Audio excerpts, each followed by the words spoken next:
so piula naute hinga het sa cha hile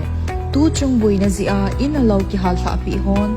ki man cha a ki cho a in a ki sa jing theina dingin huga tam ban che na martyrs park ko magam lin ta ko hom uve upload man hi A group lak thum chile B group lak ni le sang som nga a hi plot khat size 50 by 80 square feet a hin plot size hi abona ki bang a hi August le sunga ki cho hoarding in offer price in plot khana A group ho lak ni le sang som nga le B group ho hi lak ni a hi alung lut hon anuya contact number a he chin zing the hi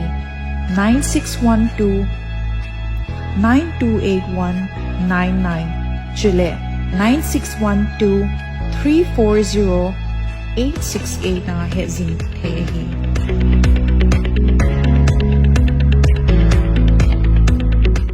Tu chung boina ziaka a in elo ki hal thak piek te hon ki man taka a ki choko ina ki sak ziang theina dingo in mun KHUGA dam ban cheta Martyrs Park ki nga gamlien tak ko homui upload man hi A group cheng lak thum le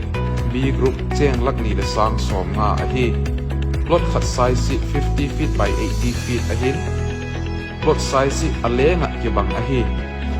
August thasunga choding ten A group hi lak ni le sang som nga le B group hi lak ni a chok feeling a hi alung lu ten anoi contact number hi kan sim the ina 9612-928-199 le 9612-340-868